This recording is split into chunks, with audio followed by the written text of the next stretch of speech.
مساء الخير على احلى اخوات في الدنيا دي كلها، ازيكم عاملين ايه؟ يا رب كلكم تكونوا بخير وفتم صحه وفراحه بيت. جايه لكم النهارده ان شاء الله بقى بروتين باذن الله يعجبكم. بصوا بقى، انا لسه جايه حالا من الشغل، خلاص جبت فريده ودخلت البيت وكده. يدوب قلت لفريده غيري هدومك وادخلي نامي في اوضه النوم، يعني ريحي كده ساعه ولا ساعتين عبال بقى ما اعمل ايه. هعمل معاكم روتين في غرفه الولاد، وكمان هنعمل مع بعض الغدا ونغسل المواعين، تمام كده. هنشغل برضو دورة غسيل ونشوف برضو كده ايه، هنحاول يعني نخلي كده الفيديو يعني متنوع، تمام. آه عايزه اقول لكم بقى ان ده نفس اليوم اللي صورت لكم فيه الروتين الصباحي اللي عملته من يومين.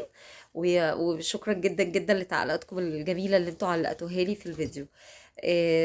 فانا حبيت بقى كده بما ان البيت مكركب والدنيا مكركبه، فقلت بقى ايه اعمل بالمره معاكم روتين، وكده كده انا هروق وكده كده هعمل اكل، فبالمره بقى ايه نفتح الكاميرا كده بقى ونشغل الكاميرا ونصور. فعايزاكم بقى ايه يعني تشجعوني بلايكاتكم الجميله وبكل كومنتاتكم القمر اللي بحبها جدا جدا. يلا بينا بقى نشوف شكل الأوضة عامل ازاي.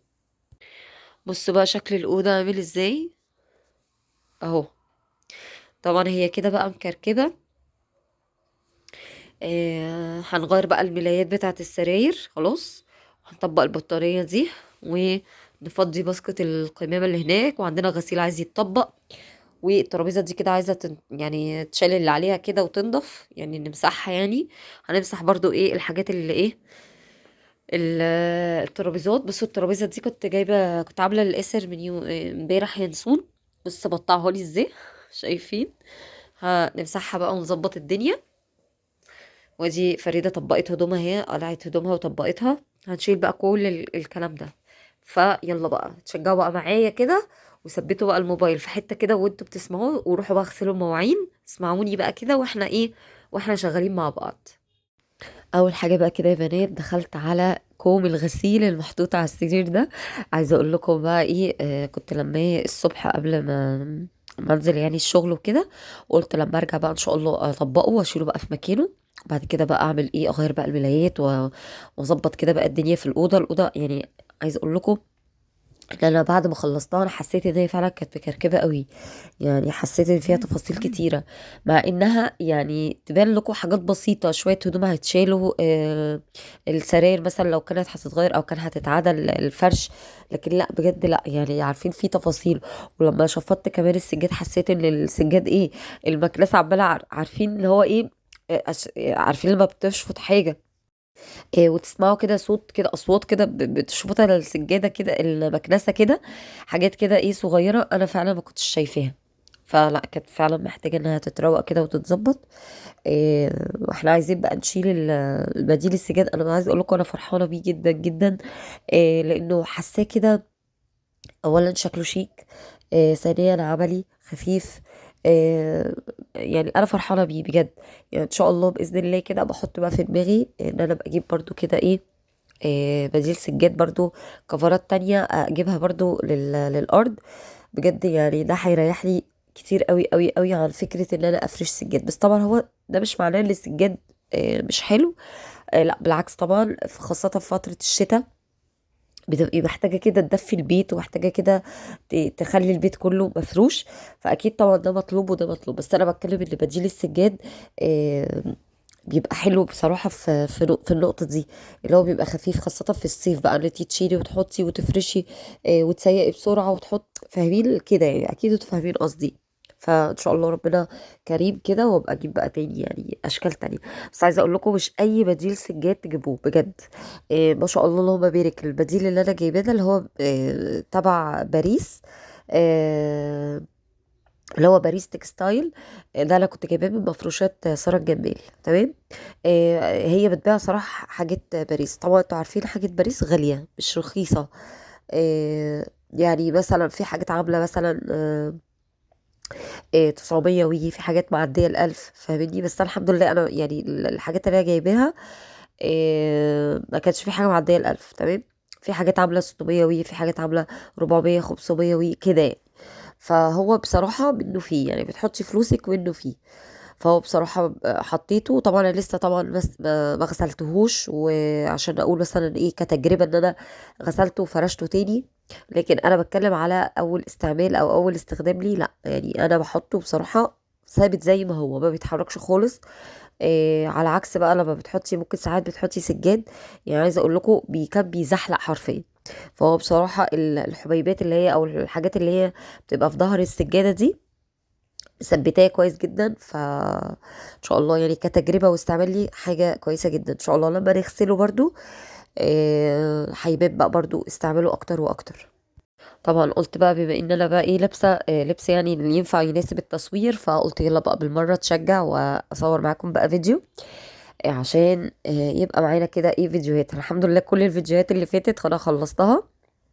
انا كنت طبعا كنت قايله لكم ان انا كان عندي مجموعه من الفيديوهات مصوروها والحمد لله نزلت في موعدها. فعايزه اقول لكم انا بسجل لكم بقى صوت الفيديو ده النهارده يوم الثلاث، فهو الفيديو كان معايا متصور بقاله يومين بس ما كنتش ما منتجت يعني الفيديو خلاص. فباذن الله ينزل لكم النهارده باذن الله. في بقى ام فريده دي متابعتي في القناه بعتت لي امبارح في الفيديو امبارح بتقول لي انها عملت فسيخ و... والفسيخ طلع عادب، خليته وحطيته في الزيت وكده. فبتسالني يعني بتقولي يعني قولي لابو فريده ايه الوضع يعني اللي انا اعمل فيه ايه وكده، لانه عادب جدا. بس انا سالته صراحه وهو قال لي هي ما كانتش حطيته طالما كانت ضاقت منه حته وطالما طلع عادب ما كانتش تحطه في الزيت، لان هي مجرد ان هي بتحطه في الزيت كماده حافظه هي كده بتساعد ان لو في ملح اكتر بيتشال.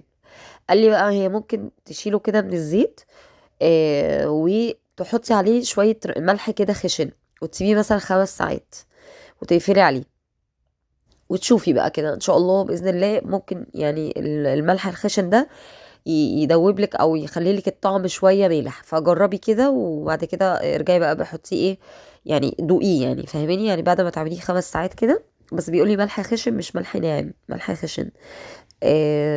بعد 5 ساعات كده تدوقيه بقى وتشوفيه ان شاء الله يظبط الملح فيه يعني. بس يعني انتي هو كان بيقولي يعني هي طالما هي كانت ضايقاه في الاول ولقيته عادب كانت ممكن تحط شويه ملح كده جواه وتقفل عليه تاني يعني.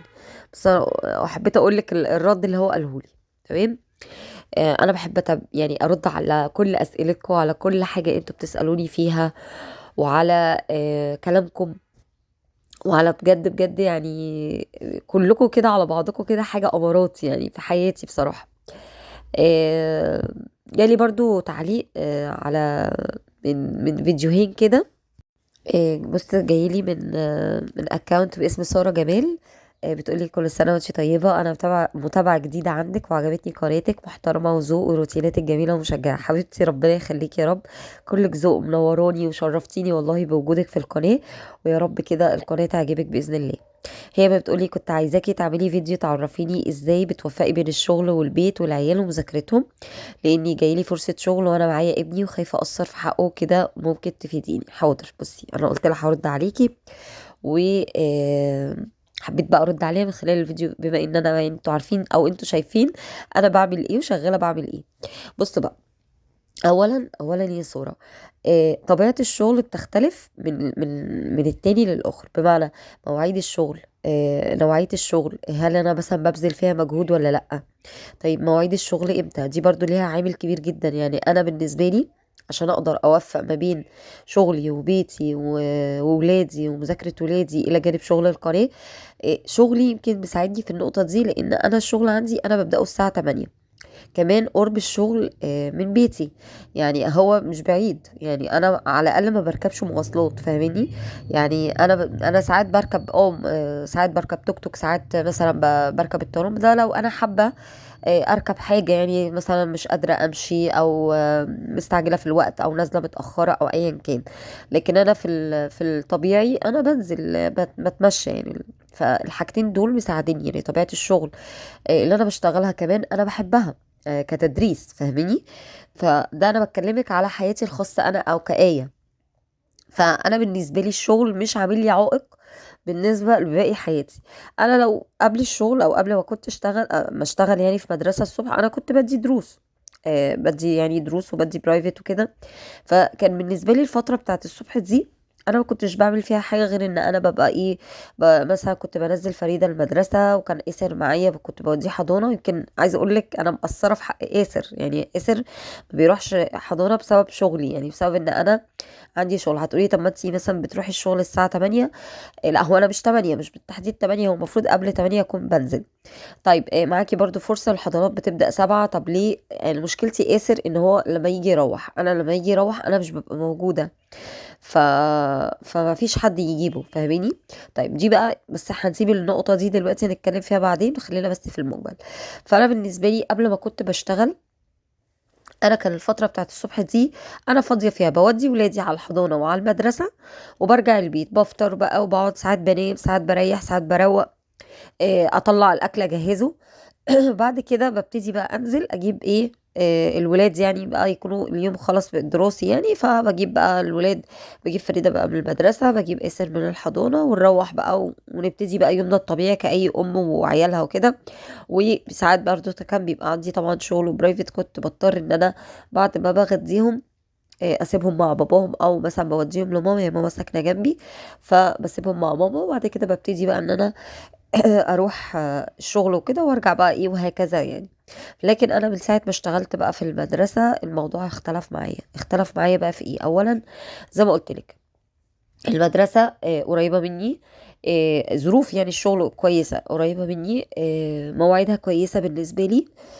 لان دي الفتره بس اللي انا ببقى سايبه، يعني ولادي مش بيبقوا معايا في نفس الوقت، انا ببقى ايه، يعني طالما هما مش معايا فانا ممكن اشتغل فيها. لكن الوقت اللي هما ولادي بيرجعوا لي بيبقوا معايا، بحب ان انا قاعده مع ولادي، فاهماني؟ فالوقت اللي انا سايبه فيه ولادي هو نفس الوقت ايه، يعني اللي هم فعلا مشغولين عني فيه. خلاص. آه كمان قلت لك مواعيدها وقربها، وان الوقت مناسب مع ولادي، تمام. فطبيعه الشغل اللي انت هتشتغليها لازم تشوفيها الاول هي مناسبه معاكي لظروفك ولا لا. لان في شغل بياخد منك وقت كبير جدا، في شغل بياخد مثلا بعيد، يعني هو بيكون بعيد بالنسبة لك، فهيضيع لك وقت برضو. بس لو مثلا كسالري كويس او كمرتب كويس هتقبضيه، ممكن حاجه بتعوض حاجه، ان انت ممكن تقدري تركبي مثلا مواصلات، او تركبي او تتعاقدي مثلا مع حد يوديكي ويجيبك زي ابوني او كده، ده لو المكان الشغل بعيد قصدي يعني، بحيث ان انت تكسبي وقت، ما تضيعيش وقت، ما تحسيش بارهاق في ان انت لما تروحي وتيجي تحسي بارهاق بالنسبه لابنك. انت بتقولي انا معايا ابني وخايفه اقصر معاه برضو. طب نرجع لنقطة ابنك في قد ايه، هل ابنك صغير، لسه صغير يعني، ما دخلش اي مدرسة او حضانة، ولا مثلا هو في مدرسة فمضطرة ان انتي بقى هتبقي عايزة تذاكري معاه، وعايزة تتابعيه، وعايزة تشوفي كده ايه نظامه ايه معاكي. فبرضو دي نقطة مهمة. انا معايا الاتنين، يعني انا معايا في مدرسة ومعايا كان في حضانة، بس حاليا انا مقعداه، وقلت لكم هتكلم معاكم في النقطة بتاعت آسر دي آه، يعني بعدين، يعني هتكلم معاكم في النقطة دي، تمام. هعتبر ان آسر سواء كان قاعد مع ماما او كان مع باباه فترة الصبح، لو باباه بيبقى موجود الصبح، او في حضانة، ايا كانت التلاتة، انا بالنسبة لي آسر خلاص انا عارفة انا بوديه فين. لكن خلاص انا عارفه ولادي ايه وايه بيعملوا ايه، فانا برجع خلاص، برجع من شغلي، بجيب بقى بنتي، وبعد كده ابني مثلا بابا في الفتره الحاليه هو بيجيبه، عشان هو يعني قاعد مع ماما عند اختي يعني وكده هناك. ماما مش في بيتها، فهي قاعده مع اختي وكده، فبتراعيها وكده، فهو بيبقى معاها، فاهماني؟ بس فهو بابا بيجيبه كده، بنبتدي بقى ايه، نشوف بقى. اول ما برجع بشوف ايه ورايا على طول، طبعا كمذاكره او كان انا اتعامل ازاي مع بنتي، انا بخليها الاول تنام لها مثلا ساعتين، ساعتين ونص، تشبع نوم. لان بصوا اهم حاجه الطفل يكون ذهنيا فايق. لو ذهنيا مش فايق مش هتعرفي تجيبي منه معلومه واحده خالص. بخليها يعني ايه زي ما قلت لكم كده تنام. في الفترة بقى اللي هي نايمة فيها، انا بقى ببتدي بقى اعمل الغدا. بمناسبة الغدا، هي بعمل مكرونة بشاميل باللحمة المفرومة. كان عندي كده كيس لحمة مفرومة، طلعته وطلعت كيس بصل، وجبت لبن من التلاجة عندي كده، ودوبت بقى البشاميل، يعني هعمل معاكم ايه، كنت سالقه المكرونه، فهعمل معاكم الغدا، يعني الاكله المعتاده. المهم يعني ايه، نرجع تاني لموضوعنا. المهم في الفتره بقى اللي بنتي مثلا نايمه فيها، ببتدي بقى الساعتين دول اعمل بقى فيهم الغدا. اظبط الشقه لو انا ما كنتش ظبطتها الصبح، لان زي ما قلت لكم انا بمشي بالكتير مثلا من البيت 7:30 8 الا. وانا بصحى، عارفين من امتى؟ انا بصحى من الساعه 5 الفجر، يعني انا بصحى وبجهز فريده وبلبسها واظبط لها الدنيا وانزلها العربيه وارجع البيت تاني.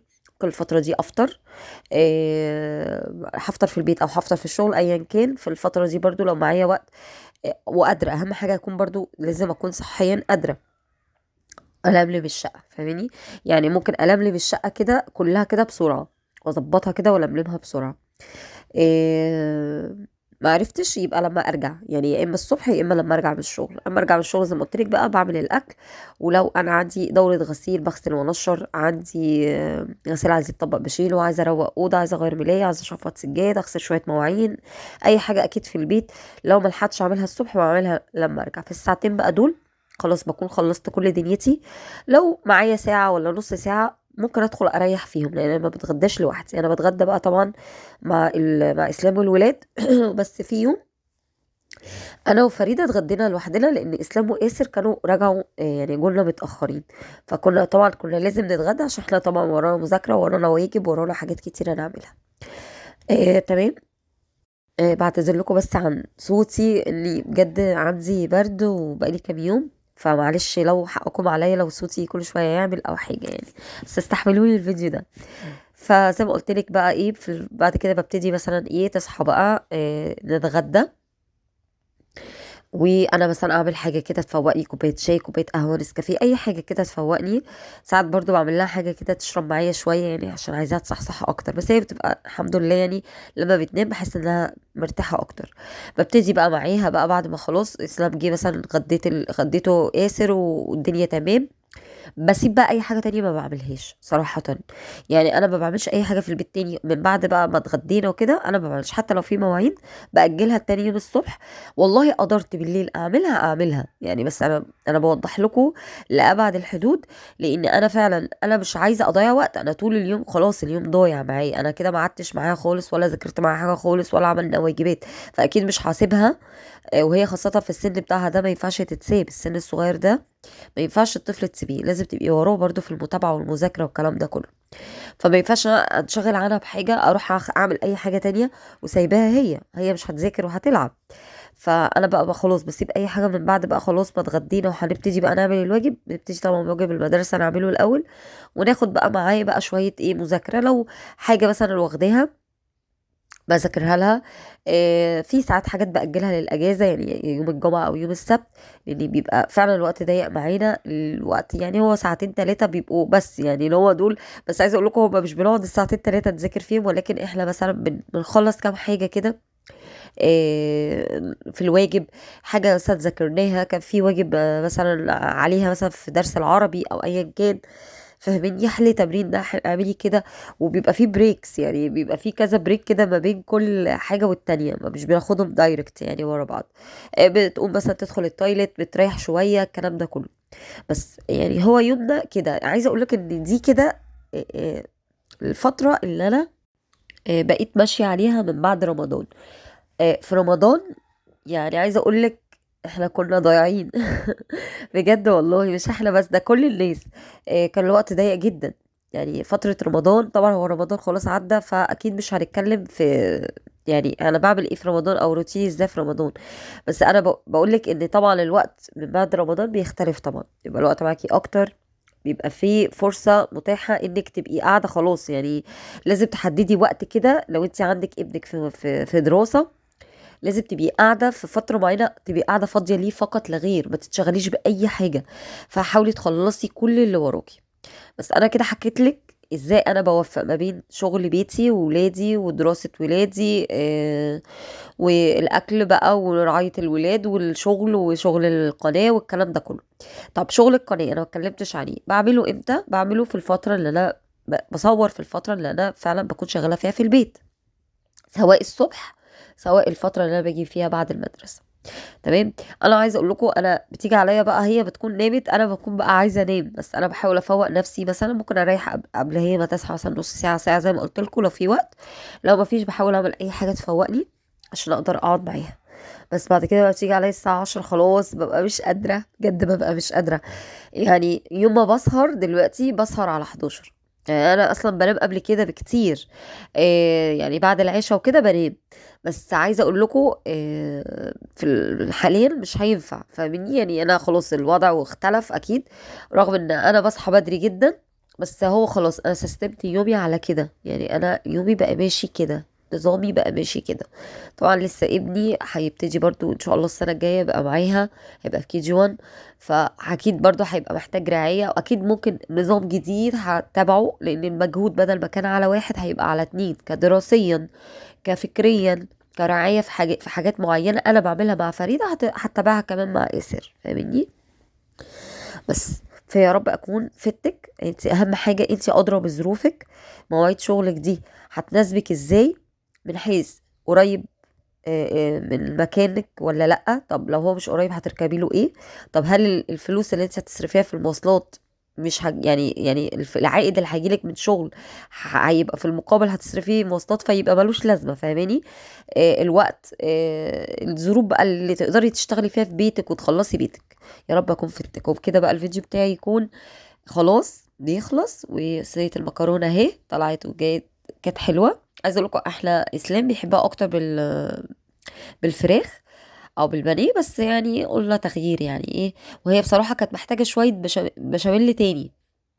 هي الصينيه دي انا بعمل لها مثلا كيلو ونص لبن، او 2 كيلو، بس ما اعرفش بقى كان عندي كيلو واحد وكسلت انزل يعني اجيب. بس كده بيكون الفيديو بتاعي خلص.